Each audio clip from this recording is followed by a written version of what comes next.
allegiance to the flag of the United States of America and to the republic for which it stands, one nation, under God, indivisible, with liberty and justice for all. Can I have a moment of silence for our officer, Lieutenant Camper?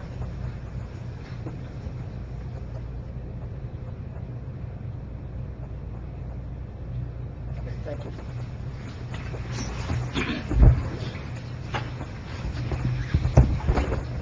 In conformance with the Open Public Meeting Law, Public Law 1975, Chapter 231, adequate notice of this meeting, setting forth the time, date, place, and purpose of this regular meeting through notice posted on the bulletin board in the municipal building, mailed to all who have requested and paid for same, and published in the Suburban Trends. Roll call, please. Mayor Sir. Here. Council President Rick. Here. Councilman Day. Here. Councilman Brazos is here. Yes. Councilman DeLine. Here.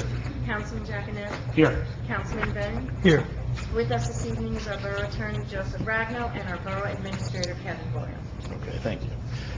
For an update, we unfortunately, for people who don't know, lost one of our officers in a tragic accident at Lakeside Bridge with an accident with a deer. For people who knew Pete, he was a big, strong guy, but he had a heart of gold, and he would help anybody who was out there looking for help. All you had to do was ask him for something, and he was there to help. Not only just in the police department, he was on a volunteer first aid squad. He was involved with Special Olympics. I think the police department, the residents of our town, did a great job in honoring him. I was very proud to see what went on at the Lakeside Bridge, especially where the accident happened. Our residents were 3 deep in line saluting as the procession went through, and I was very impressed. And I know we had a lot of officers from other towns and a lot of different areas, very impressed with the town. So, unfortunately, it was a horrible accident. He's going to be greatly missed by the police department. He's going to be greatly missed by everybody in town. But I'm glad to see that the people in town and the residents knew what kind of job he did here for the town. So with that, I know there'll be a lot of comments about what had happened. We'll address them as we move forward. Anybody else have anything to say? If you want to say it, you say it now. Okay. The only thing I can say is that I worked with Pete for a number of years before I retired, and like the mayor said, he was a willing volunteer to do things for both the department, for the first aid squad. He was our tech person, and he was highly involved at all times. And we are going to really miss him. It's tough. Bill and I did work with Pete. When Pete was hired, I was one of the training officers that trained Pete, trained him in the firearms and various other forms of what we had in the borough here. A big, lovable guy. Heart of gold. When you work with a guy that long, and you know his wife beforehand, was a girlfriend at the time, and how they meet at the Cardinal, and only married a couple of years, and you get the word. It's kind of shocking. It's close to home. I mean, this borough, I can't believe the turnout. It was heartfelt, unbelievable. It made me proud that I worked here, I live here, and I grew up here. It really meant a lot to me. I really appreciate the mayor, council, everybody. It's always calling me and texting me and everything else, saying that we're sorry and everything else. It's really, thank you to everybody. Thank you to everybody at home watching and the rest of the town. It really meant a lot. Appreciate all the outpouring. Like I said, it's a horrible thing. We'll move forward, and we'll keep Pete's memory. I had a quote from his brother. It was Michael. Don't even look like they were brothers, though, but one opposite the other. It said, pass on Pete's gift of helping anyone in need. And I think that really brings the point home. Again, pass on Pete's gift of helping anyone in need. And I think that really struck a chord with me, and I hope it does with you. Thank you. I drove with Councilman DeLine in the procession, and I, too, was very impressed at the turnout at the bridge. And it was amazing to see how many folks came out to pay their respects. So I'd like to thank the public and offer my condolences to Sergeant Camper's family. I'm just, yeah, I mean, same thing. I mean, I can't really add on to what everybody else is, but, you know, it is a reminder that, our police force is always here for us. And, especially right now, I think they need our residents to be there for them too. So, you know, if you see one, even just a meaningless, you know, hello, how are you doing? I know they'd appreciate that. That is true.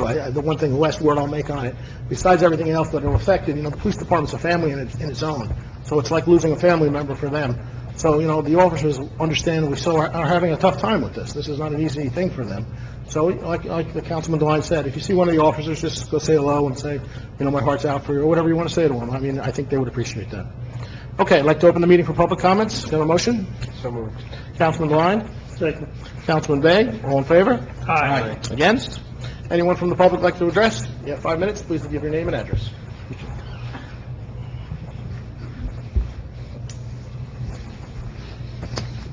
Yes, Randy Hinton, 443 on Clare Avenue. I want to put my condolences out to the police department in our town.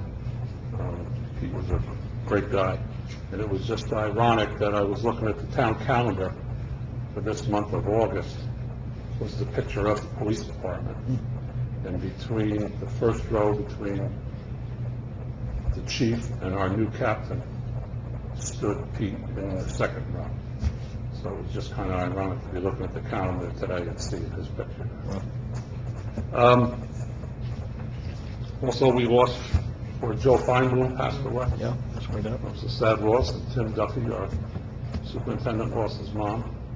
So there was a lot of sadness this week.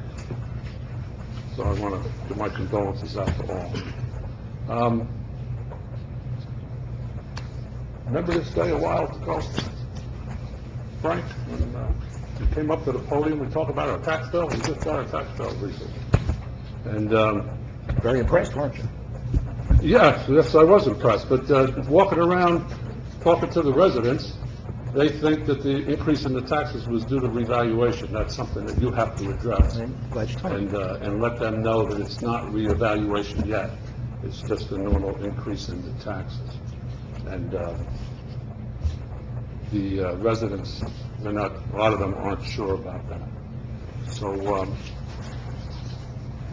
I just want to say, when reval does come in, revaluation was a good thing. To bring current values up to where they are, there's nothing wrong with that. But residents that I talk to are afraid of being taxed out of town. So is there any plan from the council as far as lowering the tax rate per 100? I can answer that for you. When revaluation happens, that happens automatically? That's why we do, that's one of the reasons you do a reval, is to lower your tax. Yeah. All right, so it's nothing really that the council lowers themselves? No. It actually happens By them, when the yes. reval, And it yeah. actually comes from the county, I think, would do it, right? It's all part of the process. It's all part of the process. And even in a normal year, even when there is no tax reval going on, the council has nothing to do with setting the rate. They The rate. have a budget, the assessor then puts out the budget, the number, and that's how the rate gets set. Okay. All right. Well, there was a lot of residents that were unsure about that, so they were asking me. And to your credit, Mayor, last month you had corrected me that I shouldn't be speaking for other people. They should be coming here and speaking for themselves. I would appreciate But that. that's who I am. A lot of times I'll speak for other people who will not come to this podium, will not come and address the council. Will the residents know what their reval amount is Yes. before election? That's what they're concerned Yeah, about. we're shooting for October, right? To get it's not, it's out of our hands. It's with the county, and it's with the reval company doing what they gotta do. We have no say in it. But once the reval comes across, they will be given the number, they will have an opportunity to come and address the company that's doing it and question any concerns they have. So, for example, if they have me down as 4 bathrooms, I only have 3, Right. that's a mistake. They'll be able to address that, change it and fix it. So there will be that time frame involved where they can address the new numbers, yes. But they'll know that before election day, or after? I can't promise when that is. No. We have no control of that. That's out of our hands. It's out of your hand? Right. Okay, thank you. Okay. All right, thank you for the nice words, First Sergeant. You are right on the reval. I know some people have come to me also getting their bills and with questioning if the reval was in that, and you know, unfortunately, or fortunately, depends how you look at it, the bills you got now do not reflect the revaluation that's going on. The next bill you get that would reflect that. Now, speaking of the tax bill, since we're talking about the tax bill, let's remember, we're in control, the town, this group up here is in charge of 26% of the tax bill. We had an increase of, does anybody remember the number? 2%? 1.2%. So we kept our increase very small. Any increases that you see would either come from the county or from the school. And if you have a concern with that, you should go talk to those two departments separately. We cannot address what the county does or what the school does. They have their own budgets. They do whatever they have to do. I can speak for the 6 or 7 people that are up here right now. We work very hard on trying to keep that budget in the tax side as cheap as we can. We know the taxes are high in our town and in North Jersey. So that is the number one, I'm speaking for everyone, but I'm sure it's the right answer, number one thing on their minds in worrying about how high our taxes are. So I think we did a good job at that last year at 1.2%. You know, some people say, well, we should have a 0 for 5 years. I'll tell you what happens when you do a 0 for 5 years or 6 years. That 7th year, you have to make up the difference of all the taxes that you didn't increase. And then you're looking at an 8% increase or a 7% increase. And that has happened in the past year in town. And, you know, I was not happy with that when I got that bill. I'll tell you that right now. So we're trying not to make that happen. Now, that being said, costs of things go up every day. Insurance, healthcare, retirements, benefits. These things are all going up. We've been able to do that without cutting any services to our residents. We haven't changed anything with the way we've done anything, but kept our budget the same at or close to the same, 1.2%. Yes, and the passing of Mr. Feinblum, you know, he was a great man in town for many years. He did a lot of things to help this town when many people don't remember who he was. Anybody who grew up in town remembers playing on Feinblum Field in the back there. It was named after him because he donated the property, even though he owned it, for us to play on. So yes, he's another gentleman that we'll gladly sadly miss here in town. Anyone else from the public like to speak? Please step up. Hey. Rob Conway, 710 Colfax.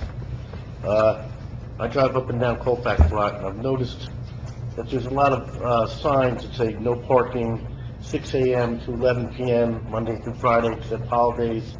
There's other signs that say 3 p.m. to 7 p.m. A lot of these signs are faded, not eligible, rusted, and I was just concerned about, are these sign rules and being enforced by the township? Well, that's a county road, so I'm not sure of the signage. Some counties. Some of it, yeah. Do we know what the County wouldn't necessarily do regulation regarding parking. No, they're up already. The signs are up already. They're just Yeah, they're up. Some But of they them- wouldn't replace parking signs. you know. Well, we can reach out to the county and talk to them about it, and if there are signs, I'll send our DPW over to take a look and see if they're faded, then if they're ours, we'll replace them. Oh, okay. You know, I agree that if you can't read a sign, then it does no good, so we Right. want a sign that you can read. Is the sign law being enforced? I mean, I see cars parked up and down. I can't speak for the police during those department. hours, and, you know, there's no, I will tell you, we can bring that up to the police department.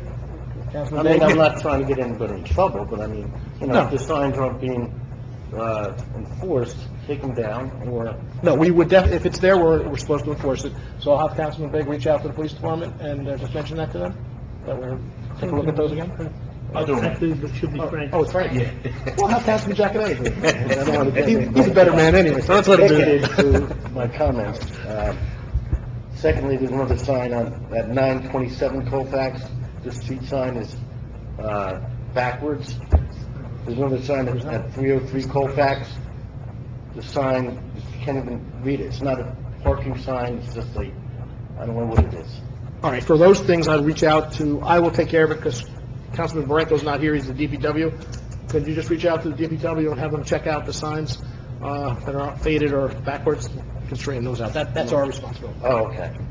And then just coming from Oakland into Pompton, right near the Winding Hills entrance up the hill, there's this one house with like 4 or 5 signs, and it just looks like an eyesore. Is there any way to consolidate those signs? Is it in Oakland or is it in Pompton? It's in Pompton, yeah. And it's, again, what kind of signs is it?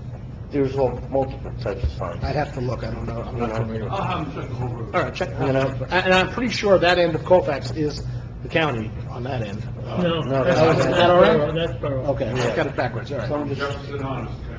All right, so we'll take a look at the whole street, and take a look you at the know, signage. and also there's a street sign at Perrin and Colfax that's bent, needs to be straightened up, you know? And that's that on that issue with the signage. With regards to Irvingfield Park, inside the park around the concrete pathway, the split fence, there's 8 or 9 cross sections that are missing. That's the school, we have to contact the school. Oh, you have to contact the school on They're that? responsible for that fence. Oh, yes. inside the park? Yeah. Oh, okay. And then, lastly, Veterans Park, there's some beautiful purple plums that they planted in the park over there. Okay. And, there's, one purple plum on the far left if you're looking from Murfield over into Veterans Park. And, it looks like it's neglected, it's all overgrown, maybe DPW could come in there and mow it and clean it up and make it look a little nicer. When I'm gonna reach out to my shade tree, maybe they could just take a look at that, tree and let me know if it needs to be, Randy? Be there tomorrow. Yeah, we'll do that tomorrow. Thank you. thank you. Anyone else from the, public like to speak? Please step up.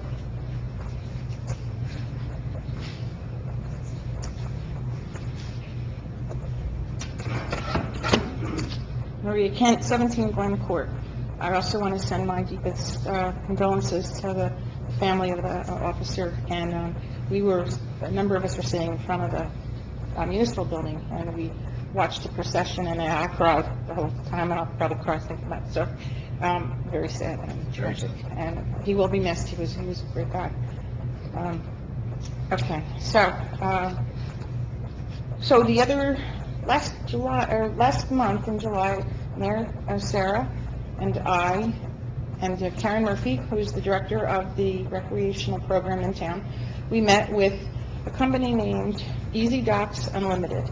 And what they do is they're specialists in putting in different kind of waterfront projects in various parts of the state. They do a lot of work with the Bill Sheenan, who's the river keeper up in Bergen County. He's everybody knows Bill, and he does. They think they call him the captain. And what he does is they do dock fronts, and they put in walkways and different types of equipment so that you can use your waterfront. So since the beginning of time, since we could have ever started our open space fund, and in our open space plan, one of the projects that the open space recreation committee put together in the plan, which was approved by numerous councils all through, I guess, from 2002, whenever that was adopted. We wanted to buy that property along Lakeside Avenue, which was owned by Mr. Mueller at the time. That purchase was conducted by this council, and for $18,500, I think back in 2014. And now we're at the point where we would like to make the improvement, because the open space recreation funds, the tax, allows us to not only purchase or acquire the property, but then to maintain it and make it a project.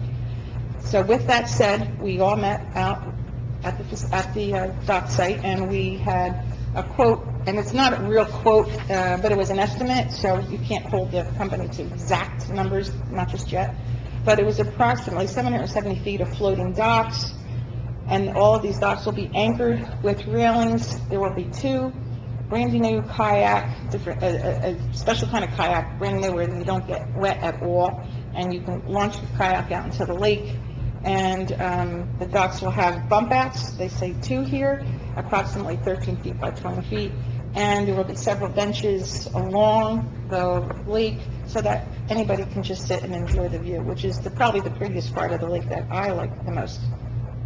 All of these will be put together for approximately $325,000.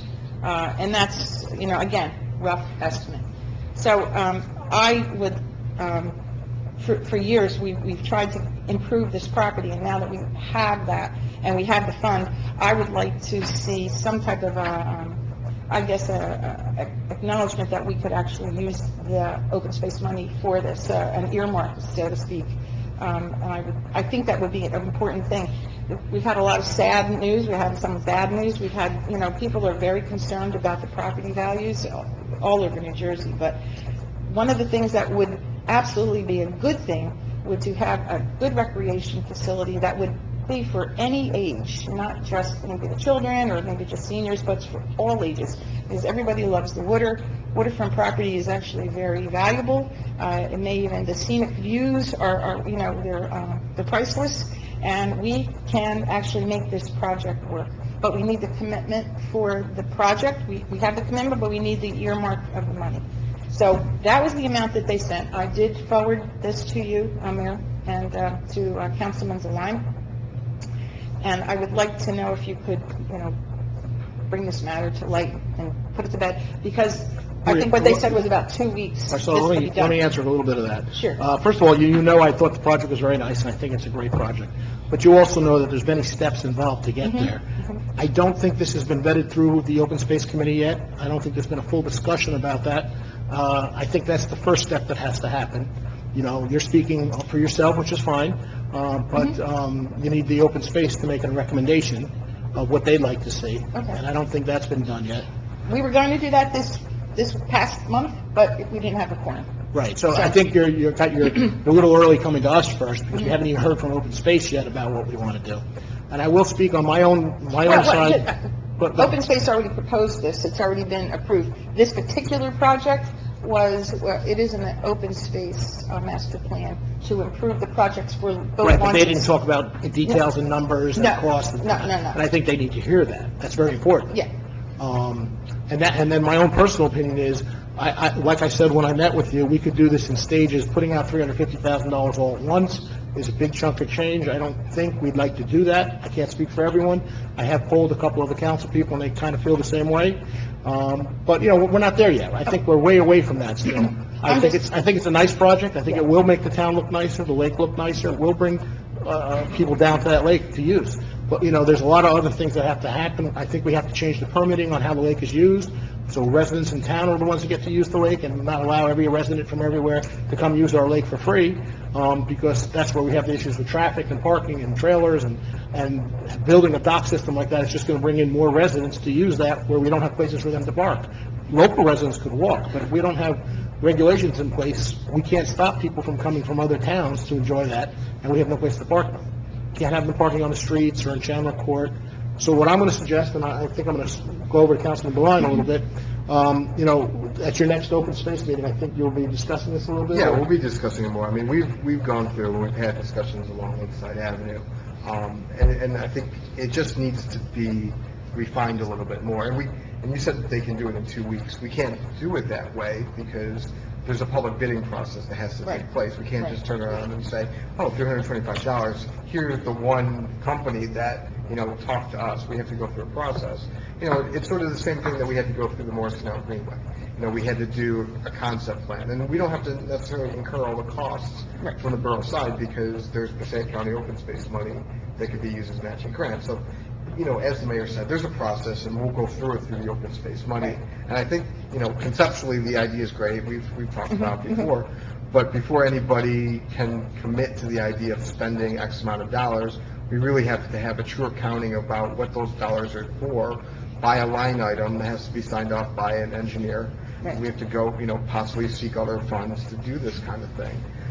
But again, I mean, that's just part of the process. Right. And I didn't mean to suggest that this would be done in 2 weeks, but the actual, once all the permitting and once all the, if you needed notifications through the planning board, whatever that would be, I think it's a very simple process to put this equipment in, and it would be done in 2 weeks. Right. And he was pretty particular when he said that. We could do this quickly. Yeah, because they're experts. They're the professionals. And I think the county would be, and Councilman DeWine mentioned it, I think we can maybe, talk about getting money from the county for this. This is something the county would be appreciated, I think. And again, that's the process. This is all a process, as you know. I do. So, this is the beginning stages, and we are not saying no to the project in any shape or form. We're just starting the process. No, I understand that. My only concern was, I thought at our last open space meeting that there was going to be an introduction of an ordinance for an ordinance change to the open space funding. But we don't have it on the agenda, so I won't bring it up now. Is this correct? It's not on the agenda tonight? It's on the agenda, yeah. Discussion. I mean, it's a discussion item It's under my discussion. report. I'll wait for your discussion before I make my comment. So I'll withdraw that part of what I was going to, because that was one of the big reasons that I was anxious to do that. Because for the open space, as you know, and I know Mr. Wagner knows this, the open space fund was made when you acquire. The funding right now goes to the acquisitions and to the project and to the maintenance. So technically, if you wished to do this, it's paid for. It's already been paid for, because you have more than Yeah, but $245,000. I think most of the council in the don't want account. to empty the open space account on one project. Well, right now, I mean, my point is, you could do it and get it done. I think, talking to residents in the past, they get tired of waiting around for the projects to be done. It's government, that's They the way wait. it works. Well, this is one of the benefits of getting this earmarked now, because you don't have to wait. You have it, it's done. And it was put in over 5 years, so, and I'm just saying. But you're there's missing a something- lot of the costs, like the engineering costs. Those are not in there. We have to hire an engineer, it has to go out to bid. These are all costs involved.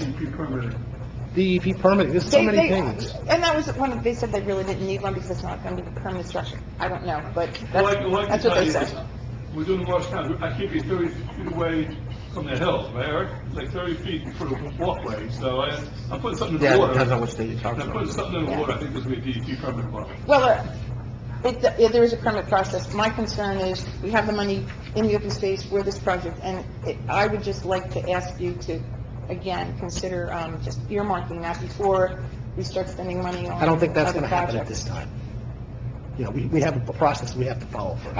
I- No one's going to say yes to the project before we know true costs, what we're doing, DEP permitting. Absolutely. I just don't, I was just concerned with the, And the if open, there was an I mean, introduction. Maria, the open space hasn't even really formally discussed this on, yes, this is what we're recommending to the council. Right. So it feels like you're kind of going around what should be the process of the open space committee by saying, yes, we want to recommend this project to the council. You're asking the council yourself to do it, and you're a member of the open space committee. Well- Instead of letting the open space committee No, kind of we- work its process. Well, we did talk about this, and I don't think you were on the council at the time, so it was one of those projects that have been around for a long time. No, One but of not those- this project, Uh, not the numbers. Lakeside, no, not, Yeah, well- the numbers just came in. Yeah, but they And- need to know and that. Well, they're high, and you can do this. No, the and- open space needs to hear all this. Well, they, They will, I understand. They will. but They asking will. us now before open space hears it doesn't do any good. well, you guys, as you said, always make the decisions on the money. We do, It's but- always up to you. but we want to hear from But our in the- committee. In the past, the Open Space Committee has reviewed this project I'm going to have to in cut you off concept. in 5 minutes. You can come back next session. Okay, no, and I got no problem with that. Okay. Okay, and I just want to say, just real quickly to the gentleman on the signs, he hasn't even touched on the signs that are missing I and that are agree. bad in town. He took one section of town, in the south end, there are streets with no signs at all. You have And we'll no look into idea that, where you're and at. it's cost involved with this. So, And when I was on the council in 2006, that was one of my, if I ever stayed, that was one of my projects, and I think that would be a tremendous asset. I mean, it costs money, of course, but if you can get funding for the signs, that just turns everybody's head when they walk through, and they drive through the town, and the signs are beautiful. I agree with you. As Riverdale. They're gorgeous signs. I would like to bring our town Riverdale up paid a to... lot of money for the signs. Okay, so I just thought I'd follow up on it, but thank you. Thank you. Anyone else from the public like to speak? Seeing no one, can I have a motion to close the public sessions? Council President Riker? Second. Councilman Devine, all in favor? Aye. Against? Approval of minutes. Motion to approve the following minutes. Regular meeting minutes of July 19th, 2017. Can I have a motion? So moved. Councilman Devine? Second. Councilman Bennett, all in favor? Aye. Against? President, Two presidents. yeah. Councilman Myself and- Giacometto and Council President Riker. Thank you, Mayor. Bills and claims. Motion to approve the following bill list as stated below. So moved. Councilman Begg? Second. Councilman Bennett? All in favor? Aye. Against? Oh, we got a president, not a president. Councilman Devine? Okay, consent agenda whenever you're ready.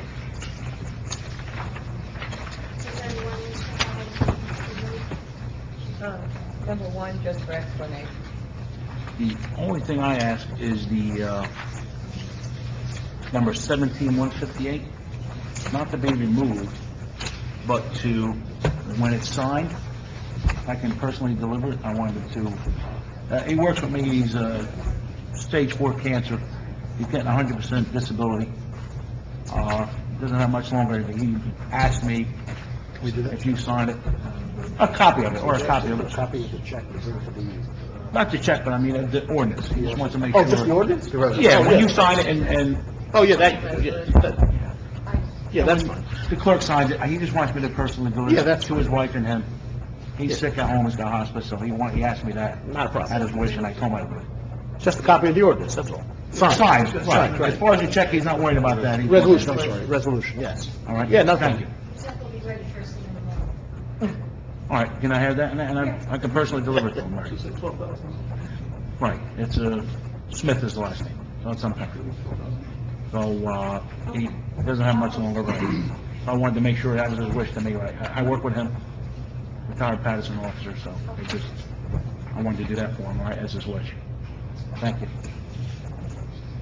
Okay, so now I'm going to read. Just one, number 17148, yes. Whereas the mayor and council of the borough of Pompton Lakes have reviewed the consent agenda consisting of various proposed resolutions, and whereas the mayor and council of the borough of Pompton Lakes does desire to remove resolution from individual actions from the agenda, now therefore be resolved that the following resolutions on the consent agenda are hereby approved. Resolution 17-149 through 17-158, and we're removing 17-148. Okay, can I have a motion? So moved. Council President Riker, second. Second. Councilman Begg, all in favor? Aye. Against? Okay, number 1. Resolution 17-148, urging the state legislature to extend the 2% cap on police and fire arbitration contract awards. Kevin, you got that? Yes. Yours? Right now, the concern is that as the legislation has sunset. It will sunset. There's currently a cap on what an arbitrator can award on the economics of a police or fire interest arbitration. That cap is 2%. At the end of this year, that sunsets. So we would return to the days when arbitrators had the authority to give any amount of money, regardless of the municipality's ability to pay. They could give any amount of money they wanted to give as an arbitration award. So this would be a resolution recommending to the legislature to extend the current cap law. So keep the 2%. Keep it at 2%. One of the questions, first of all, I thought it was important enough to be brought up to the public. Second of all, my question is your sense that this is a concerted effort in many of the communities to try to make our legislators aware how important this is to us? Absolutely. Okay. This came from the League of Municipalities as a recommendation. Okay. So we are one of many. Thank you. And the other part of that is a 2% cap on their budget too. Yes. Which is 2% cap. the reason you really don't want to lose that. Okay. Okay, could I have a motion for resolution 17148? So moved. Councilwoman Second. Riker. Councilman Giaconetti. All in favor? Aye. Against? Okay, resolutions for separate action. Resolution 17-155 pursuant to NJSA 40A20-A, approving the application of Plum Law Partners Urban Renewal LLC for long-term tax exemption 229-237 Montague Avenue, Block 6300, Lot 33. This is what I like to call Plum Law 2. Plum Law already has a pilot for their first 8-unit development. This is a second 8-unit development that they have proposed. It's been through the redevelopment agency, gotten their blessing and a recommendation from them. It's been through the planning board, and it has planning board approval. And this, if you adopt this, this would be your approving the application that they've made for long-term tax exemption and entry into a pilot program. Which is a pilot, right. For those additional 8 units. And just to remind everybody, this is what we're trying to do with redevelopment. Payment in lieu of taxes is what a pilot stands for. And that brings us more tax dollars in over a longer period of time than what if they just paid the regular taxes they're paying now, the standard numbers. The other part of that is 90% of the improvement dollars stay with the town, and they don't get 95? 95% of the tax dollars stay with us, and don't go to the school or go to the county. But the school remains fully funded. I was going to say, so the school presents their budget to us every year, up or down, wherever it is. By law, we have to pay that budget, so it doesn't matter what their numbers are, we have to pay those numbers. So this doesn't affect the school in any way. This is what we're trying to do with redevelopment right now. This is one of the benefits to redevelopment. It brings in extra tax dollars to help stabilize our tax base. I don't think we can take questions, right, on this? This is a resolution, you can do whatever. Okay, you want. go ahead, got a question? No, the other side. That's the side with the beauty salon. You know, no, the one with the new marble on the front, the beauty salon on the left-hand side, coming down, Wanacue. The Filipino grocery store. Filipino grocery store, that connection of stores. Sophia Day Spa. That's it. That's the day spa The he's day talking spa. about. Can I just, Sure, go ahead. just to flesh out a little bit, Did we get a motion on this? do you want a motion? If we take a motion, And then we can talk, fine. Can I have a motion? I'll make a motion. Councilman Giaconetti, can I have a second? Second. Councilman DeWine, okay. Just to flesh out a little bit, from what Mr. Ragno said. Plum law has come before the redevelopment agency a number of times. They've been very well prepared. They've been very responsive. Plum law is even though it is an LLC, it's basically a partnership between a lawyer and a plumber, and they are doing two relatively small redevelopment projects here in town. These aren't going to be this is not the earth-shattering, the big projects that we've been talking about, but these projects are moving along, and it's the beginning of us entering into the pilot area that the mayor described just a moment ago. And this is really a culmination of many meetings and many appearances, and I'm really delighted that it's coming before the council. Yes. Okay, can I have a roll call, please? Councilman Deline. Yes. Councilman Giaconetti. Yes. Councilwoman Ragno. Yes. Councilman Bennett. Yes. Councilman Day. Yes. Okay. Whenever you're ready, start ordinance. First reading, introduction. This will be presented for second reading and final adoption on September 13th. Ordinance 17-19, an ordinance amending downtown Pompton Lakes redevelopment plan, amending Section 7 and Section 190H4 of the Borough Administrative Code to implement the residential permit parking program. Motion to approve ordinance 1719 for introduction. So moved. Now or after? You always confuse me. Before or after? No, that discussion. Okay. But if you want to, Explanation, yes, please. the purpose of this ordinance is to amend some of the parking provisions in the redevelopment zone so that the Lakeside Commons urban renewal redevelopment can occur in the manner in which it's envisioned by the redevelopment agency at this point in time. The redevelopment agency hasn't given a, well, they may have given a recommendation on it actually, but it has not gone to the planning board yet. And it can't go to the planning board unless these changes are made in the manner in which parking will be handled in that area, which includes residential parking permits for certain hours of the day. And that's what that ordinance is about. Okay. Motion to approve ordinance 1719 for introduction. I think Councilman Bagel already said yes. Second? Second. Oh, a second. Councilman Giaconetti? Roll call, please. I'm sorry, was Councilman... Councilman Giaconetti second. Councilman Bag Craig first. first, I'm second, yeah. Councilman Deline. Yes.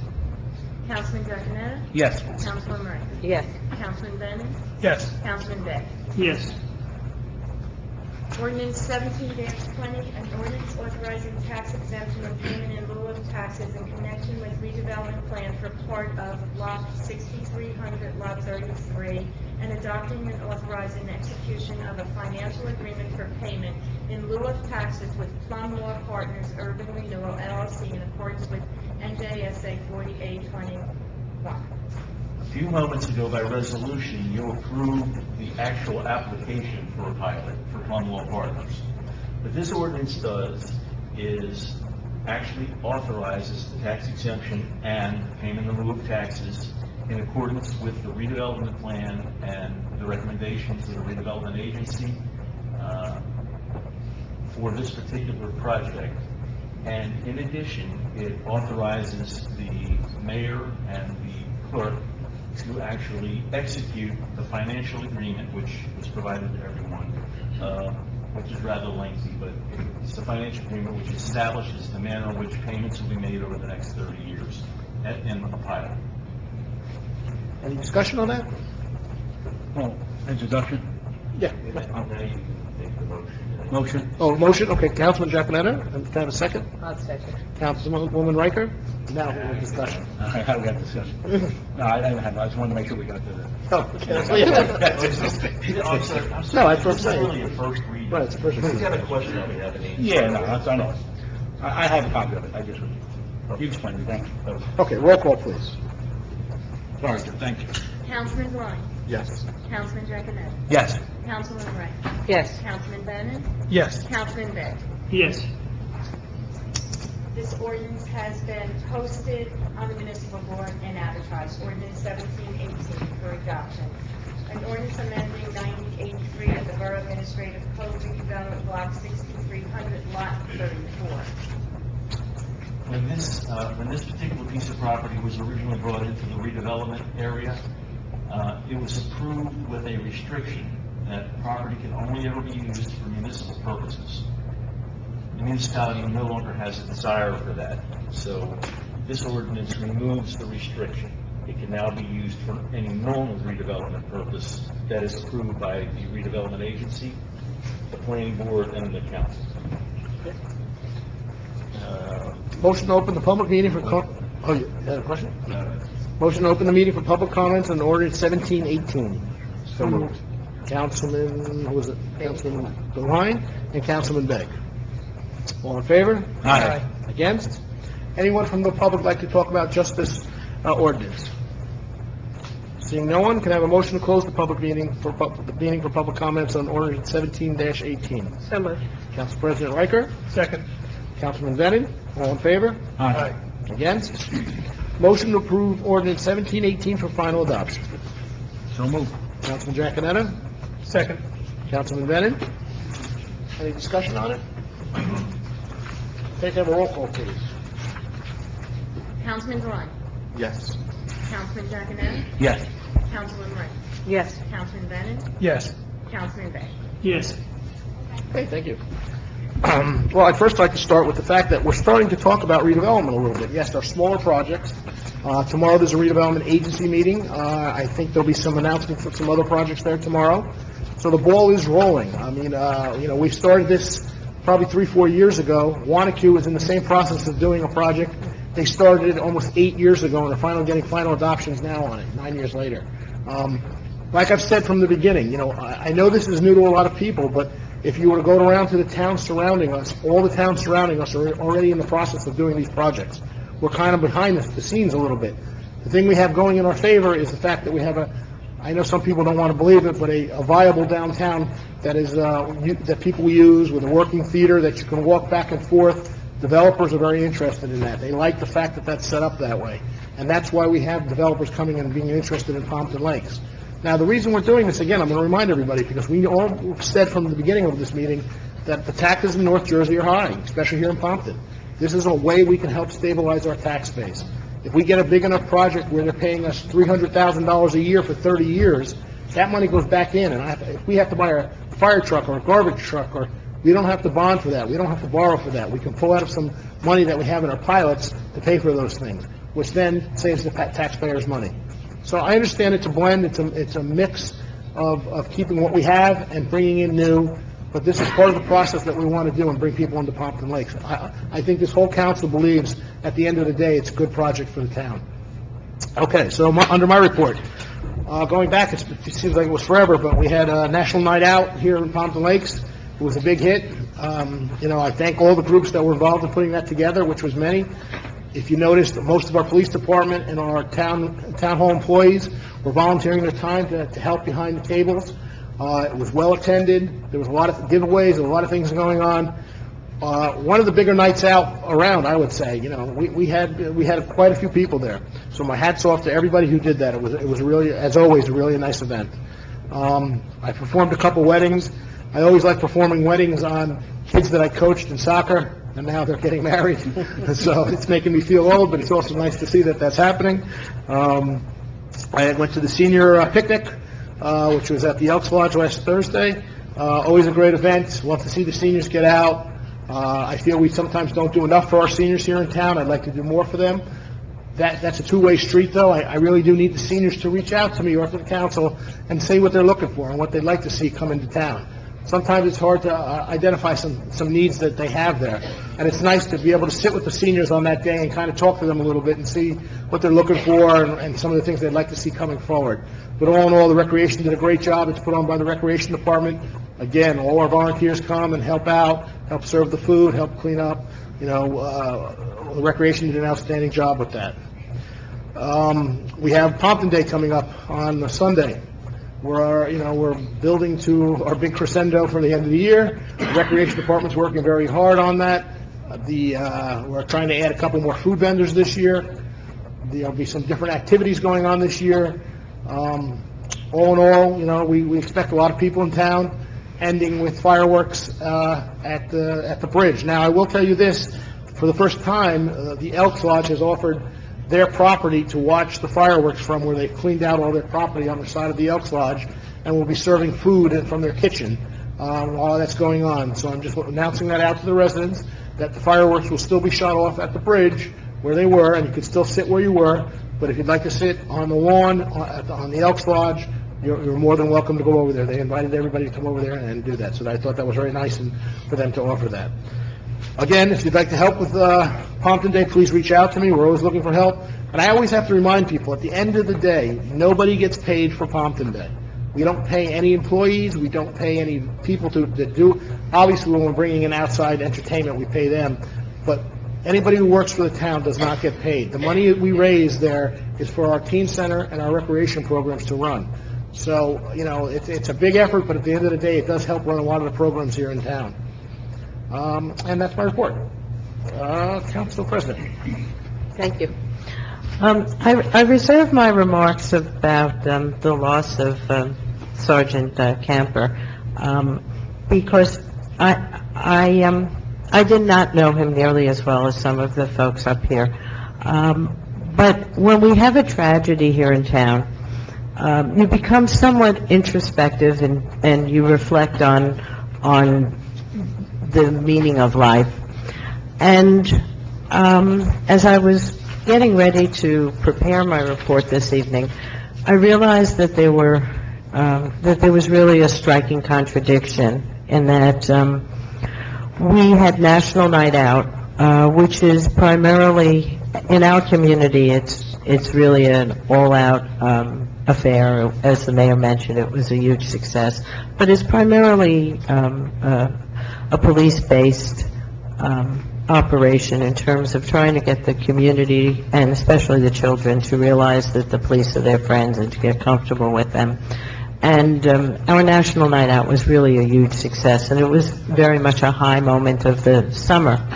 And then it was just a few short weeks when Officer Camper died in the tragic way that everyone spoke about, and you realized that where we were so high at one point, we really were very low as a community. Everyone up here noted how well the community came together. And just to give you a little bit of perspective, I was visiting out-of-town family during most of that time, and people from far and wide were really very much aware, and the coverage was much more extensive than perhaps you would have realized. And on a personal note, when I was reading the obituary, I I really had no idea that Officer Camper had gone to school with my eldest son. And it really, not only as a member of the community and the council, but as a mother of a child that age, it really did come home. So I express my condolences to his family, and that's why I reserve my remarks for my report. A couple of things. I'd like to make just a follow-up comment to Mrs. Kent's regarding the Muller property and open space. As we begin to have more extensive development and encourage use of our lake, which is really our one of our significant resource, one of the things that was alluded to earlier was the fact that we have just open borders, so to speak. Anyone can come use the lake. There's no preference for residents. And we're talking as we make improvements. There's something that we are going to consider whether our residents should have some kind of preference in terms of using the lake. But there's another issue that I want to throw out to publicly that Mr. Boyle and I had been talking about earlier, but it can't get lost in the shuffle.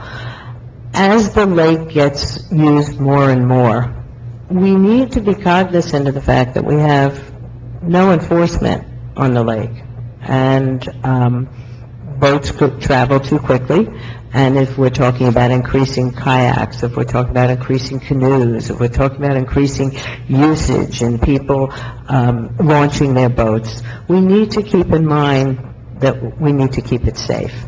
We know how hard the community is working to keep it clean, but once it's cleaned and we're anxious to make it usable and bring it to people's attentions, we want to make sure we keep it safe. Just another couple of things we do besides Pompton Day, which is clearly our big event. We do have a concert. We still have a few outdoor concerts left in us. This Thursday, tomorrow night, we have a concert, and also the Passaic County Fair starts tomorrow evening. We've had the banner across the road for quite some time, but it's been there so long that perhaps people lose sight of the fact that it actually starts tomorrow. And Mayor, that's my report. Thank you. One of the things I'd like to mention before we move on is, the town's great support, but I should also mention that the support we got from every town surrounding us and all the officers from the towns from far and wide that came by. We had officers from 100 miles away to come show their support. I had every mayor reach out to me in every surrounding town asking what they can do to help.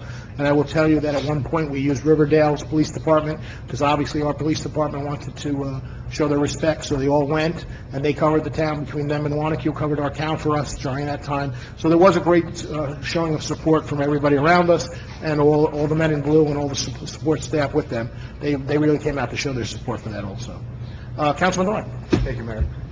First of all, so speaking of National Night Out, sort of that juxtaposition of what National Night Out was a few weeks ago and what happened wasn't lost on me as I was typing up this report. It seems like quite the change, but that thinking about that night, just out of that context, it really was great to see all the community out there, all the groups that set up, the participation, the families that came out, because it's become, I think, I won't say one of our better community events, but I know, people have really enjoyed it, and it's just kind of sprung up organically without, it's been the police department, it's been Don Gosson, it's been Sharon Sonny, and everybody that's participated has really, every year has added a little bit more to that event, and it really has become a premier event in the summer. And one of the things that did happen at Night Out was we kicked off our bicycle and pedestrian plan.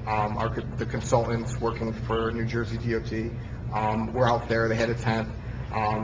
Got to talk to them a couple of times throughout the night and talk to them afterwards. They said all the participation that residents coming up had a lot of great feedback to give. I think more than 100 people actually filled out the surveys, and so it's available. The survey is available through our website too. So, we're going to be developing that plan over the course of the year. There's going to be other opportunities to participate. We'll have some public meetings. And again, it was really good to see that, even though it, wasn't really a grassroots-led effort to do this plan, I kind of knew about the grant program and applied for it and everything like that, but it struck a chord with a lot of residents, and they were really interested in seeing improvement. So that was kind of, heartening to see that them interested in that. Following that, the Stormwater Management Committee met. There's a rain garden workshop that they're going to be putting on Saturday, September 23rd at 9:30 a.m. in the Civic Center. The committee, mainly a stormwater resources engineer, a New Jersey professional, licensed landscape architect, is going to be teaching participants how to build a rain garden on their property, providing guidance on locating and constructing the garden, as well as planting a team. And for those people that don't know what a rain garden is, it's considered green infrastructure, and what it is, it's natural. It can collect rainwater off of the roof. It kind of drains from the leader into the rain garden. What that does is it delays the discharge from their property into the storm sewer system. So again, in a community where, every time it rains, I think people will have flooding in the back of their mind, and rightly so, and thinking about these things. This is a simple solution that residents can do to sort of help that situation for themselves and for the rest of the borough, and this is an opportunity to have professionals and subject matter experts kind of deconstruct the mysticism on doing those things the right way. The Environmental Protection Committee met. Some of the discussions revolved around, it's been a bad tick season, and part of that is, the existence of deer. So there was a discussion on the possibility of the EPC doing a deer management plan. We've talked about things in the past. There seem to be a lot of options, don't seem to be a lot of good options or a lot of palatable options, but what this plan at least could do is lay out those options in a way that can be considered. In my opinion, it's one of the things that the borough, I don't think, can really do itself, and we've had that discussion, is you address one situation, well, what happens in Bloomingdale, or what happens in Oakland? There's issues in Little Falls and Woodland Park and Rifle Camp Park. I know it's a big issue for the county park system, but at least this is maybe a step in our process that the committee might be looking at down the road. Right after that, the Open Space Committee met. As previously mentioned, we didn't have a quorum. We did discuss the Lakeside Avenue project. We got to hear about from Mrs. Kent about that. Again, the committee didn't have that information regarding what the scope of work was, costs and things. So I think there's a lot more to review and consider in that. I'll discuss a little bit more. There was a discussion around a revised open space trust fund ordinance. I'll discuss that more later in my report. Saturday, the Summer Trails is a Summer Trails Maintenance Day by the Trails Committee. A meeting at 8:30 a.m. in order to beat the heat. They do need weed whackers. They're meeting at the parking lot in Willow Field, splitting out to the different trails from there. Again, just kind of trying to keep the trails in good condition for our residents. The following day, Sunday, there's a family hike sponsored by the Open Space Committee and Recreation. That is Sunday, August 20th at 2 p.m. at the Franklin Lakes Nature Center. The hike is generally flat and easy to do, so it's good for children of just about all ages. It's going to be sunny and warm, so bring sunscreen and water. Flood Advisory Board is meeting on August 24th, and the reason why I'm mentioning it ahead of time is Congressman Frelinghuysen sent a letter of a series of questions to FEMA regarding the revisions to the National Flood Insurance Program. FEMA came back with quite a bit of technical details that made the board members' eyes glazed over last time that they met in July. However, Nick Agnoli, one of our consultants when it comes to CRS and flooding and everything like that, will be at this meeting on the 24th. Again, it's Thursday at 7:30 p.m. in the municipal chambers to discuss FEMA's responses, again, sort of bring it down to understandable levels for all members. There's a lot of information regarding the flood insurance program, the floodways, the floodplains, those kind of things. So, if you're interested in those kind of things, I definitely encourage people to attend. And the other thing that was discussed at the Flood Advisory Board is that there's these letters coming out about the changes to the flood insurance program and the need to do certificates of elevation. And it's coming at different times. Not everybody's getting them at once, and a lot of people aren't really sure how they're going to be affected, if they're going to be affected. It's, based on that, it seems like there's an opportunity. I think there's a cost to everything, so there's an opportunity, I think, to help out the residents in this regard. Not necessarily pay for the inspections or anything like that, but if one resident does it, somebody's going to come out and they're going to do it, and then a second resident calls somebody else and does it. So there's an opportunity, I think, to get some economies of scale. And what I'd like to ask the council and the borough administrator is whether we can ask for 3 quotes from people that do these kind of things as sort of a bulk cost. So what we can do is kind of get them on a list of saying, if you sign up for this list, residents register their interest to do these certificates of elevation, we've basically agreed to on a bulk cost. So if there's 10 residents that sign up to do this, we'll contact one of these people, they can go out and they can do 10 of these things at once. They kind of save their time, the residents kind of save money that way, and they're doing what they need to do. Well, you would do that too? Yeah, I don't see why you can't do that. What is a certificate of elevation do? I think what it does is it affects their flood insurance. All right, so I received one of the letters, so I was one of the people. So what happens is the flood advisory, the FEMA is saying, you guys are in a floodway, you don't know the exact height of your house, where it sits, how it affects you. You should get a letter of elevation that tells you exactly how your house sits in the floodway. Sometimes that's a good thing, and it might help you. Other times it could be a bad thing. Once you get the letter, you don't have to use the letter. You get that information, and then maybe talk to some people and see if it's worth using or not worth using. So what I think Councilman Devine is asking is, I don't know if we can do this, but do groups and get a discounted rate if we get certain numbers of people to do into that. So long as the borough is not paying any money. No. You just assimilating some names. Yes. That's the problem with that. And, Administrator, you think we can take that? I'm not very big on recommending What types of people do this? Surveyors. Surveyors? Yeah. What I would suggest is maybe the flood advisory Well, board. normally the borough of Pompton Lakes does not get involved in recommending vendors. Okay.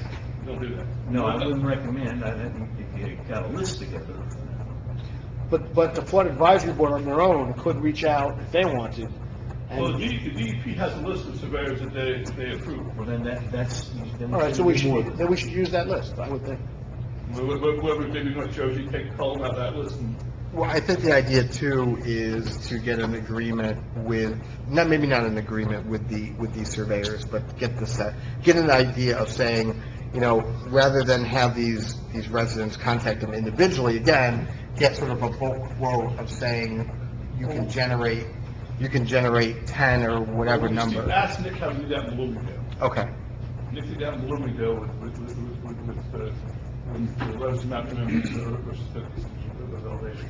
Nick did that there. So maybe ask him how. All right, so that's a good place to start. Let's start with Dick and see where it goes from there. Okay, I'll do that. He Thank you. might have flushed it himself at the borough average. That's true, too, right there. Okay. That's a good point, yeah. Okay, and then lastly, some ordinances up for discussion. The first is is a flood damage prevention ordinance.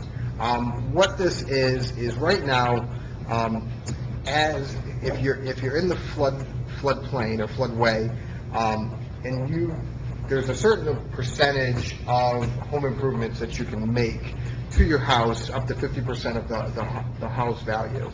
Once you exceed that 50% because you're in the floodway, a resident would have to elevate their home to do to make further improvements. That's an issue because if your home is from 1942 42 or 45 or whatever, and you put in a new boiler in 1950, and you've done a new roof in 1960, and, you know, you've had 3 different owners beforehand, and now you're the current owner, and you want to, you know, change out, you know, windows or whatever else you might need a permit for, and then you hit that 50% threshold, you're sort of being penalized for the age of the house, being the location, everything like that. So what this ordinance would do, and it, you know, would be introduced next month, is it sets a 10-year sort of window between when these values reset. So if improvements were made in 1975, or in this case, even 1996, it wouldn't count against the value of the house. So it allows residents to make improvements to their house as appropriate, to update them, to get them up to current, sort of what people are currently looking for, without penalizing them and requiring them to elevate their house. All right, and so we've been working with this a little bit. So what happened was, we know the flood maps changed. And when the flood maps changed, what people don't really understand is, it doesn't change your flood insurance. Your flood insurance is what it's going to be. What designation of where you are, floodplain, floodway, doesn't make a difference. Where it does affect you is the value of work that's being done on your house. If you have never been in a floodway, and now you're put in a floodway, and you're at that 50% threshold already, you could go put a water heater in, on the way the ordinance is read now, and they'll tell you, no, you have to raise your house, just for putting in a water heater. So we're trying to stop that, and believe it or not, it's already happened a couple of times, and it's been brought to our attention. So what the council is talking about is putting a 10-year time limit on it, and then it resets itself after 10 years, which is only fair, I think, to all the residents. It makes it workable that you can do it in a 10-year program. The issue is that currently, as the ordinance was set back probably in the 90s, it began as part of the CRS program, and at that time, it was in perpetuity. That's what people were getting hurt. You've had a number of floods since the mid-'80s on. That was increasing the cost by a permanent value. The other issue, too, is that this also allows for standards. Now, Sal has asked, these are the things that are going to be looked at as being impactful to that number. Before, it was kind of nebulous. Now it's going to be very specific. That's critical, too. If I may. I'm sorry. No, Michael. What everyone says is correct, but this ordinance goes a little further than that. Okay? It establishes the manner in which the standards are going to be used, and that's through the FEMA substantial damage, substantial improvement desk reference.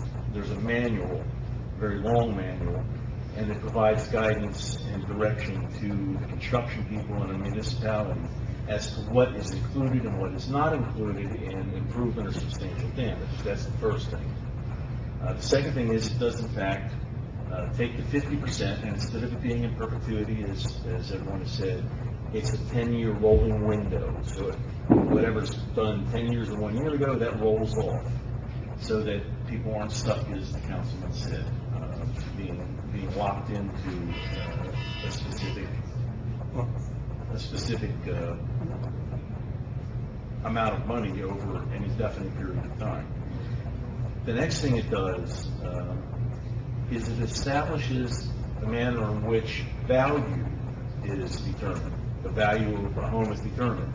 And the standard that we have decided to go with, and what is permitted by the desk reference, is the borough assessment of the improvement as modified by the equalization ratio of the municipality. So you know what your assessment is on your tax assessment card for the improvement only, not the land, and then you would divide that by the equalization ratio, which in this town is about 56%. Once the reval is done, there won't be an equalization ratio for a while. We'll be back at 100%, so it'll be whatever the improvement is. In addition, it provides a way to appeal that, because right now there's no way to appeal that. So let's say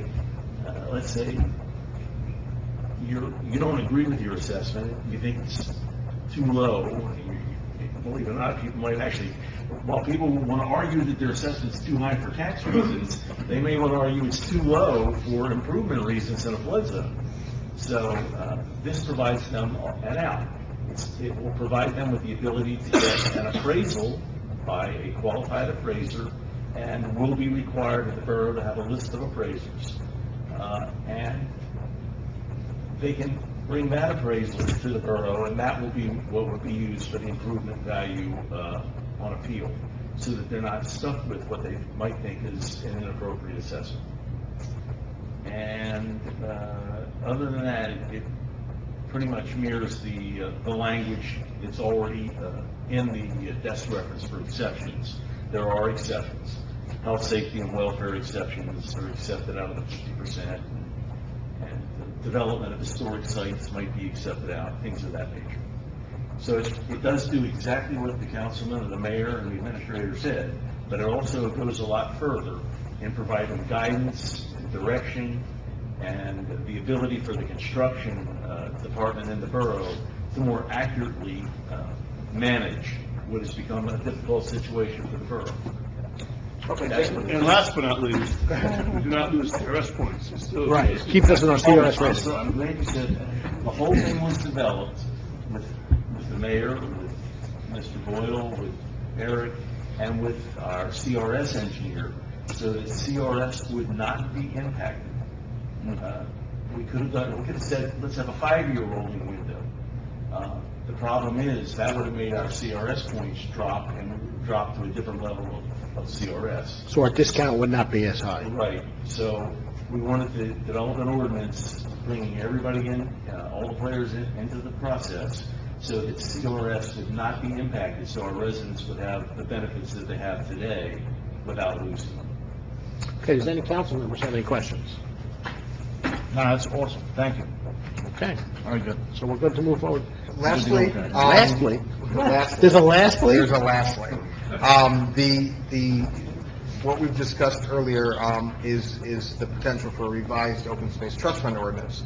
When the original trust fund was established, it allowed for a few things. One is the acquisition of open space parkland and recreational facilities by the borough, and the improvements and maintenance to land that was acquired using open space trust fund money.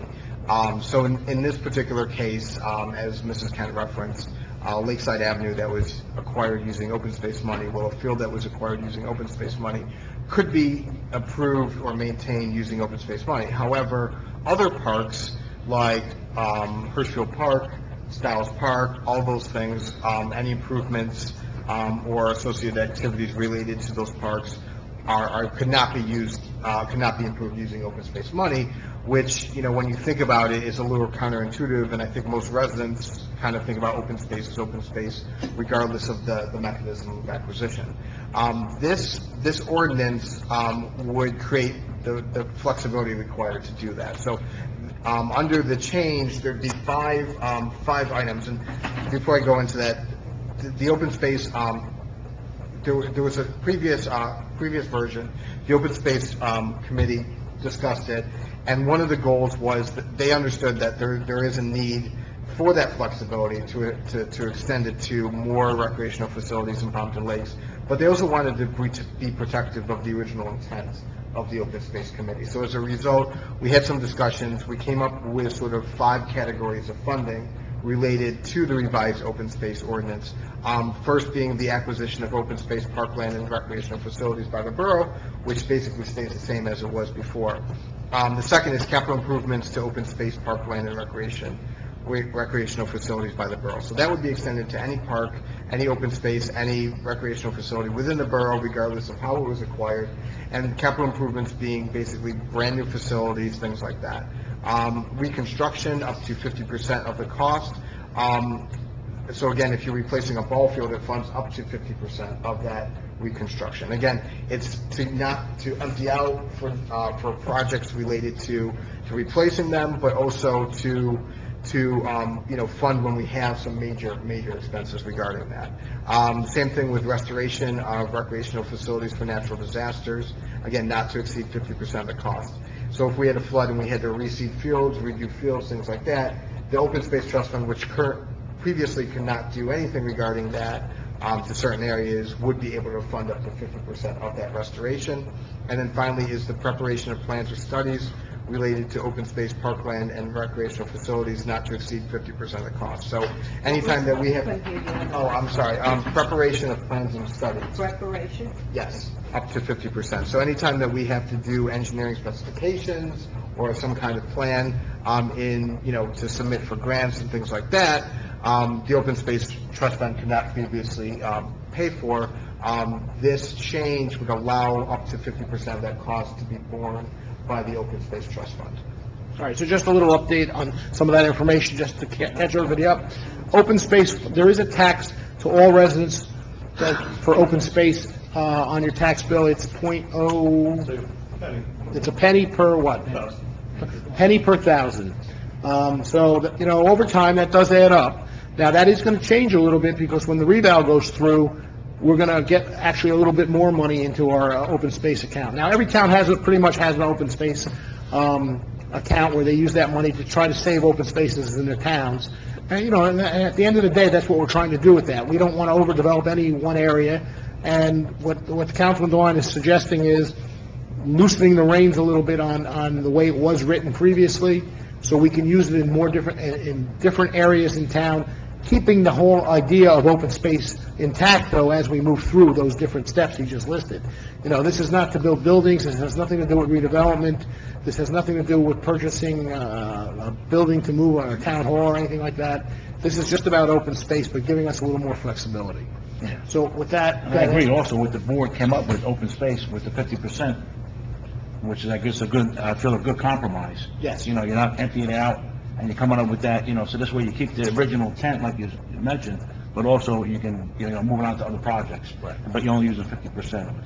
So I think that's a fair compromise. And one of the other things I should mention, just again, for public who doesn't understand, the Open Space Committee makes recommendations. They decide what they think can be done with it. The council up here makes the decision if that money should be spent or not that way. So the Open Space Committee does not have the ability to spend the money. They only have the ability to make recommendations. The only people that have the ability to spend that money is this mayor and council, or any mayor and council moving forward. So that's an important part of this. Any questions from? Yeah, just reviewing the notes I took from your presentation.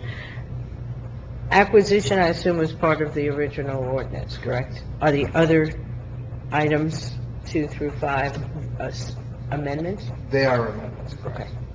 Okay. Anybody else have anything? No. So this is what we're trying to do. We had some residents in the past who were caught off guard when we introduced some of these things, because we were voting on them without any discussion. What Councilman DeWine is trying to do is have a discussion period before we actually do the introduction. So if there's any concerns or questions, that's where you'll be your time to talk about it. You can bring it up in open session if you'd like, and ask questions about it. Anything else? Councilman DeWine? That's it. That was my final. All right. So you're done. You can't talk next, Councilman. Just letting you know that. I'm okay with it. Okay. Councilman Giaconetta. All right, thank you, Mayor. Attended the Pompton Lakes Shade Tree Committee meeting. Last month, the total hours were 77 hours of volunteer hours.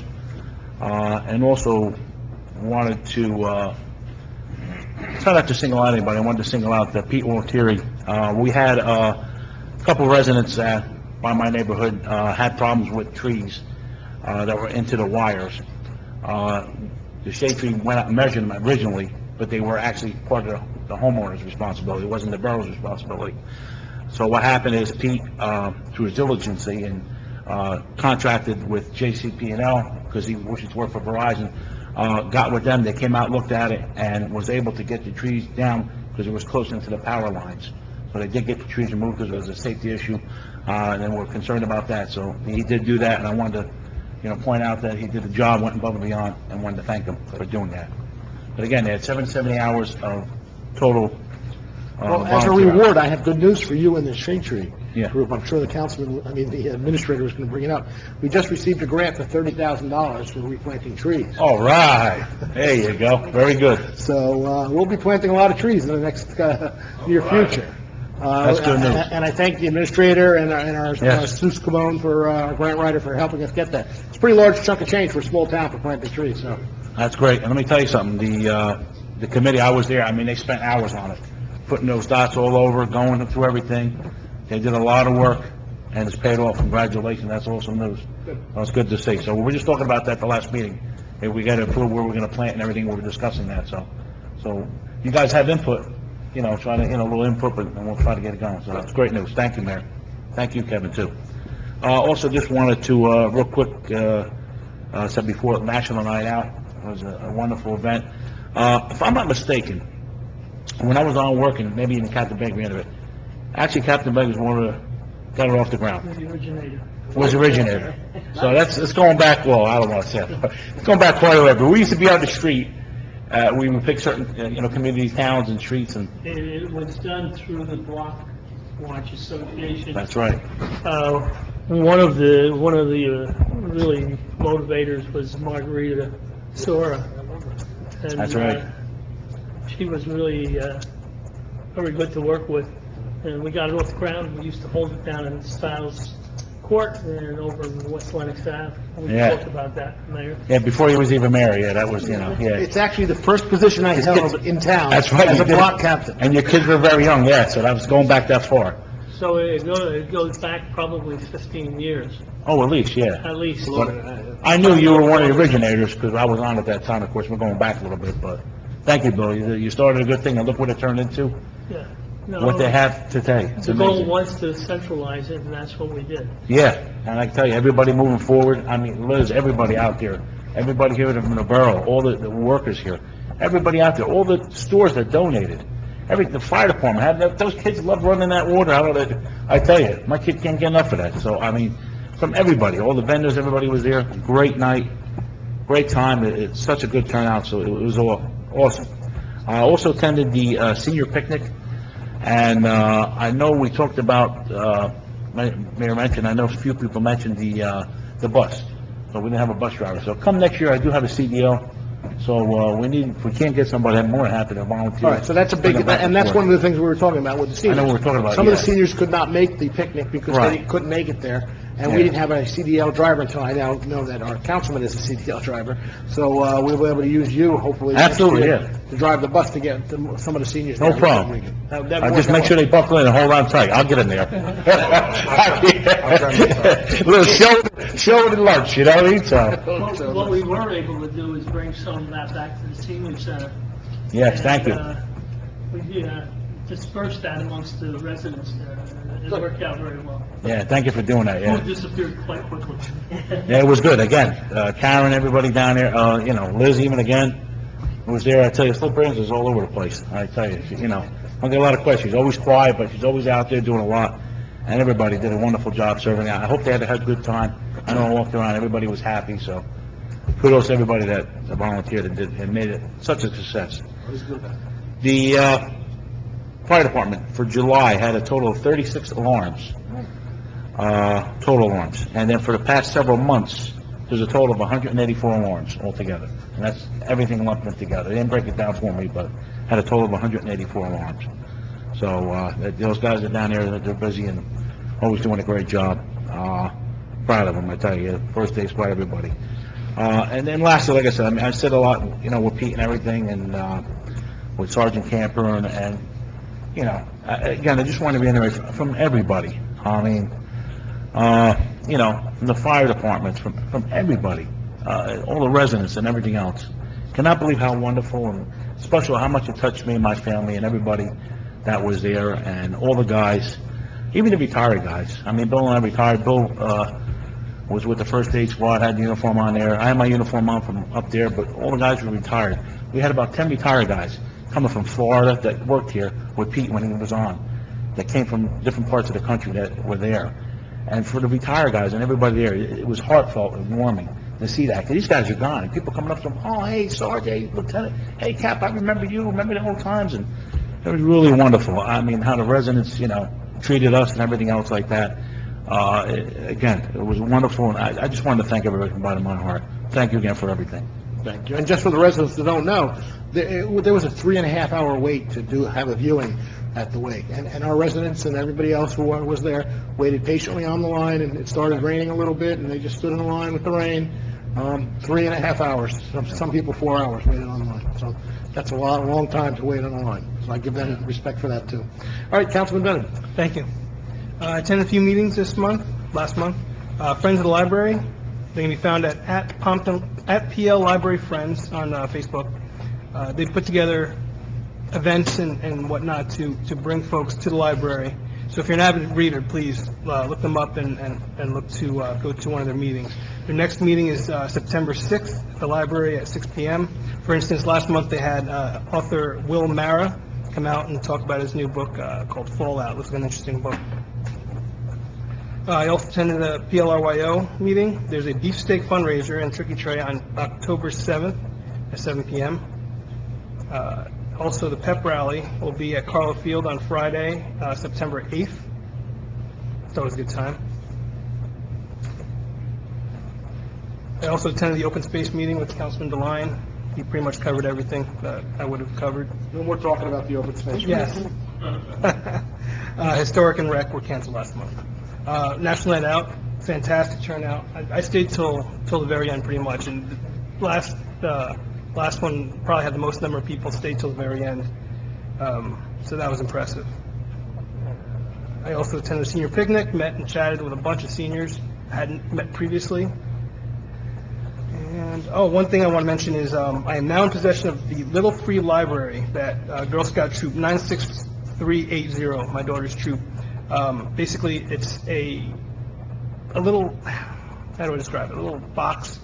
Looks like a house. We're gonna. It's like a big mailbox. Exactly, a big mailbox. We're gonna install down by Hirschfield Park, and it's a take a book, return a book type thing. So that'll be installed probably. Well, it's on the honor system. Yes, correct.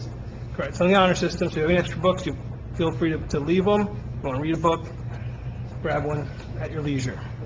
So they'll be installed probably end of this month into next month. I think that's it. Okay, thank you. Thank you. Just a follow-up to the library comment.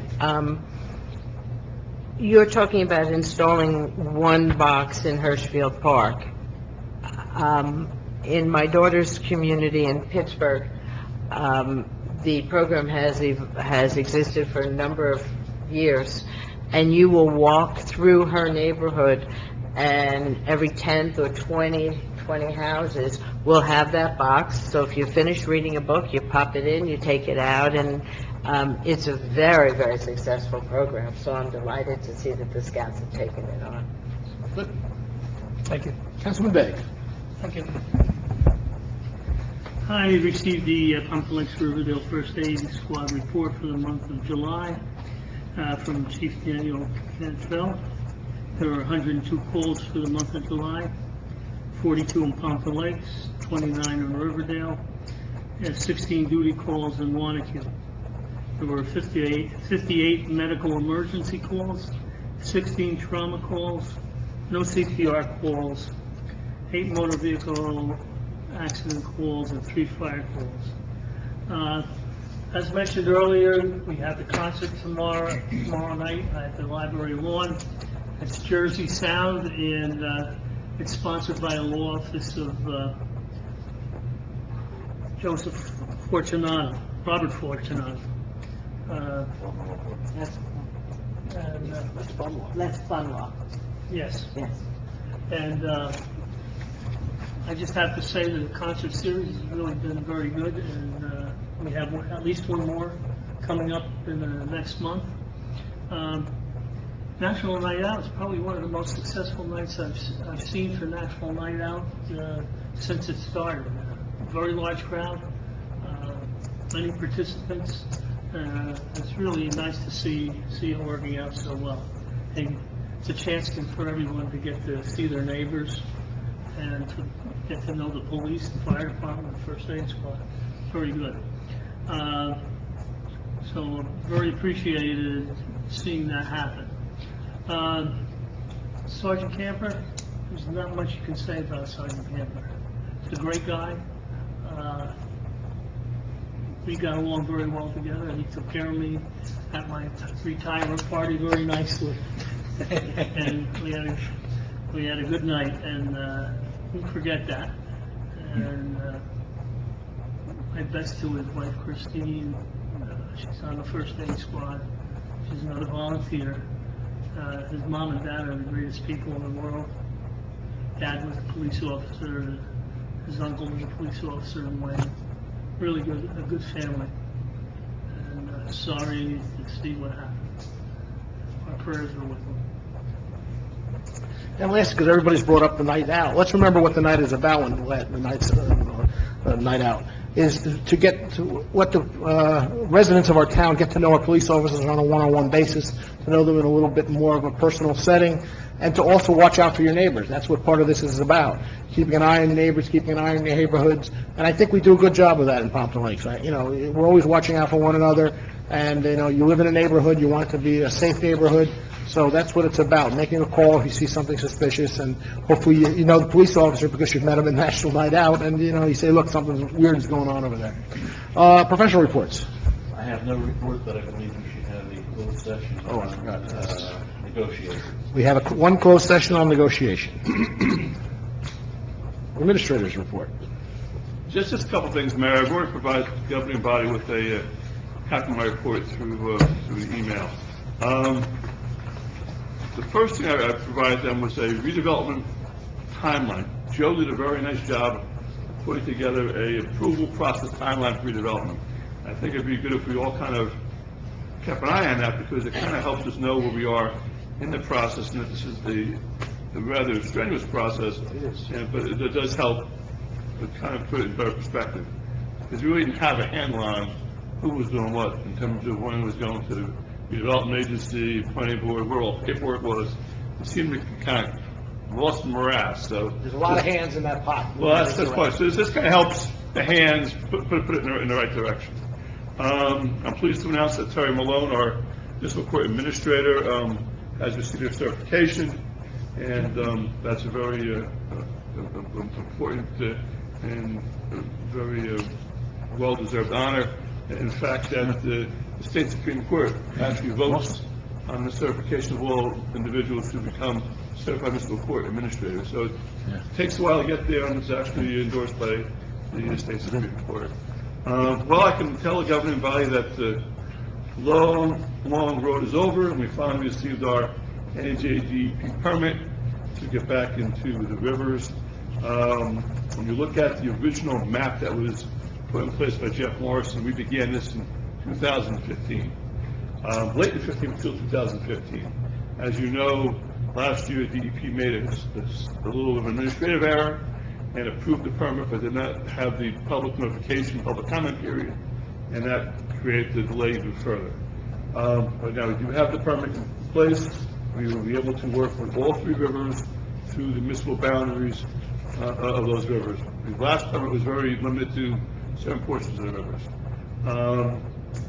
Right after Labor Day, we'll be beginning the process of getting back in to do the work. We're going to start with the tree removal, I'm dealing with DEP and soil conservation and so forth and so on. So we're looking forward to getting back in and do some work as we move toward the end of the year. FEMA, I provided the council with the paperwork. It's called Proposed Community Engagement Tool. We were the only municipality in New Jersey on that conference call. I was on a call with state representatives, DEP, Green Acres, and we were invited because of our dealing with FEMA, with our funding for Irene and other instances. Mike Foley out of the New York region has a relationship with us, and he keeps us in the loop on this.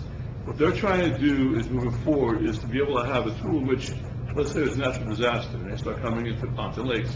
They will start tracking houses, properties, and so forth, and it will allow them to have a handle of what the house will also allow us to get into that portal to see what they're doing, maybe do an email saying, I talked to this guy, this was going on there, you have a little facts on the house, but also give us information as to the house itself, its flood elevation, where it sits. There's going to be a lot of things that'd be helpful for all sides. So they're asking us to look at the tool, comment on the tool, which I did, and go forward. Now, the only big question is, will the administration fund this tool? But this is something that they're trying to push because they feel it's important not only for us, but also Midwest for hurricane, tornadoes, and things. It'd be a very functional tool across the board if FEMA's use it. But I'm very proud that Pompton Lakes was asking part of that conference call and have our input. We received information from the DOT, municipal aid, a bikeway grant. will be available. I know Eric talked about some bikeway ideas, and we'll look at some municipal aid. We have a couple roads that are on the higher list that have to be looked at, and so we'll be looking to put together an application in a very short future. The Broadway project has begun. Start doing some work on curbs and on the concrete work the last 2 days. Riverdale Boulevard, the curb and concrete work was done. They're going to mill tomorrow and pave on Friday. And that project will be complete. And then we'll try to use some funds left over and put together maybe a small project with the co-op to do something like this over at Howard, a couple places like that. That need to be looked at. Hard to believe what I'm saying, but very shortly, the notifications to department heads on the 2018 budget will be going out right after Labor Day, and the fund frivolity starts all over again. But that's how it is. We did receive a letter from the Valentis, who now live in South Jersey. They have a very small piece of property on a street I never even heard of, actually. But they're looking to donate the property because they no longer want it. Tax dollars is immaterial. But I'm not quite sure if it's worth our time and effort. It's going to cost us probably more money to take it than having us let it go and do what's not good. I have someone. Well, and they suggested they just want to give it up. Yeah. If they're serious, we should spend the money to do the title on it. And if the title's clear, we can take a quick claim deed. We won't have to do anything. Well, that's Where's it located? Way out, except it's located on, and it's never heard of the street. It's located on Rivercrest Drive. That's basically one of the This must be, It's all the way in the back. it must be a paper street, Frank. It's a problem, might be, it must be a paper street. Yeah, okay. Rivercrest Drive. All right. You wouldn't even, Eric said it's on one of our trails, so we must be. Yeah. you wouldn't even be able to tell. Behind the Little League field. It's not, yeah, they say that, right? Little. So it's in my report, I'll send it to you. It's that simple, it's something. I know what it is, yeah. Tax was nominal. Anybody wants to give it to us, I said that. Well, We got, hey, Alex. not so quickly, most of it. Right. I'll send it to you, Joe. It's my report. And that's what I have. Okay, getting the trees out of the river is I've seen a big change with getting the trees out of the river. So I think that's a very important part of what we do down on the river cleanups. So the sooner we can get into those rivers and pull those trees out, knock on wood, hopefully the storm doesn't hit, but. Well, that's the first part, man. We're going to do the trees first. Right. Then we'll start working on the shoals. Okay. The trees create shoals, so we're going to dig them out as soon as possible. Any questions for the administrator? Nope? Thank Okay. you, Kevin. Have a motion to open the meeting for public comments. So moved. Councilman Jaconetta. Second. Council President Riker. All in favor? Aye. Aye again. Anyone like from the public like to speak, please step up. Please step up.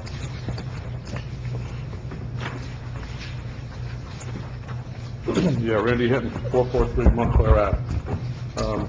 Just happened to bring my tax bill tonight, and I did the math.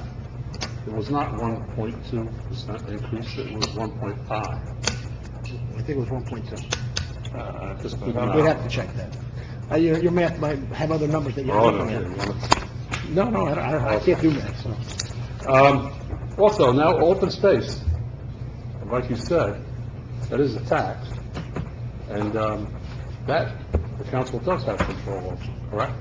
We have the control of spending that money, yes. You also have control of the tax itself if Yes. reval goes up. Yes. Now, there was talk with reval. No. There's tax set of 1 cent per thousand. Correct. So that number's going to go up, especially because the revaluation changes that. Right Correct. now, we receive about $61,000 a year each year for open space.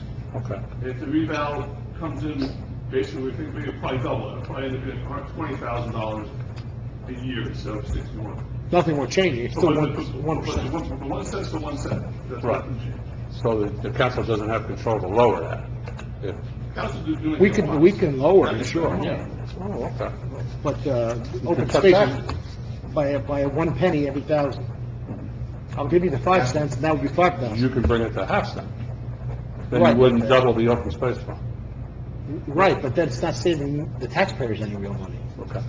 The thing you might remember, is that this was voted on, it's not mine, but it was voted on by the residents of the borough, they wanted this. Yes. It's not that referendum. It was referendum.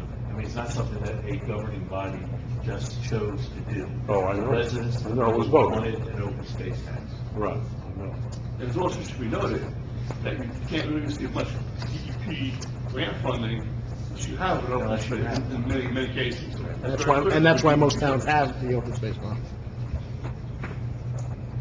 I also attended Night Out. It was a great time. Shade Tree Commission had a booth there. They gave away trees, and it was pretty popular. Everybody's walking around with a little tree.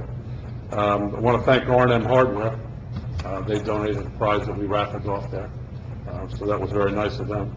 And I want to thank Kevin and our grant writer. For us getting that grant is a pretty big thing. We were looking at, down in the floodway, a lot of the houses were torn down, and we would like to put new trees in there.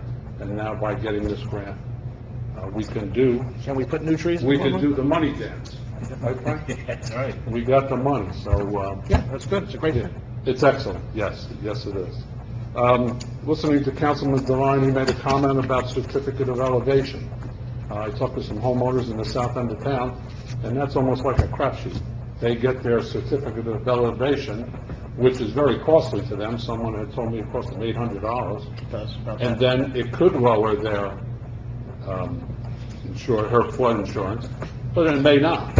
And it may just cost them that $800 and absolutely no What FEMA's result. recommending in the letters that they're sending is that everyone's going to be required to have one sooner or later. Now, I don't know if that's going to happen, but I got one of the letters, and that's what it's basically telling you. And you're right.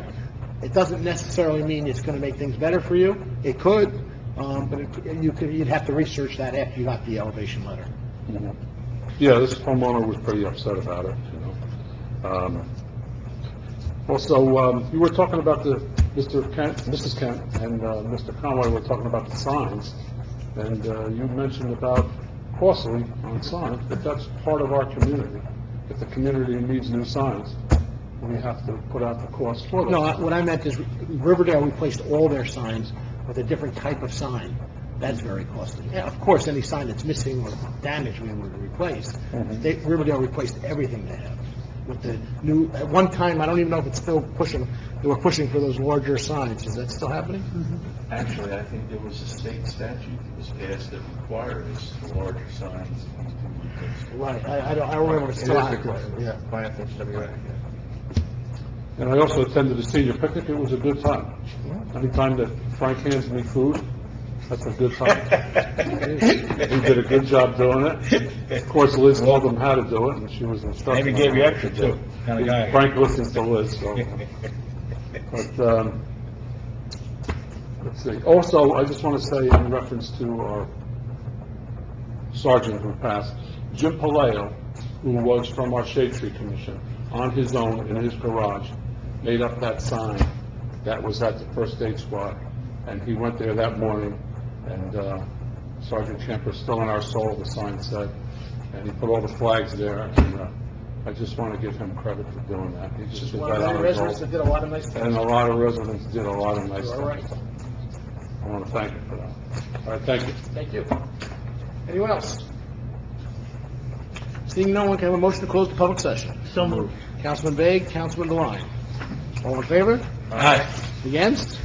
Privilege of the floor. Anybody have privilege of the floor? Seeing no one, motion to adjourn. So moved. It's a closed session, I'm sorry, closed session. So moved. So moved from Councilman DeLine, second by Councilman Vague. All in favor? Aye. Against? Thank you.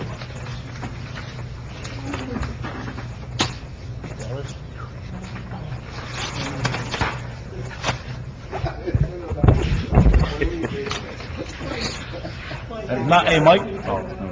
Oh, he's waiting for that. Is it working? Okay. In closed session, we discussed negotiation of property. A motion to adjourn.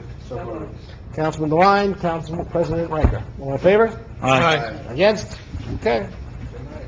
So, we stay at Caesar's, Joe, where do you stay?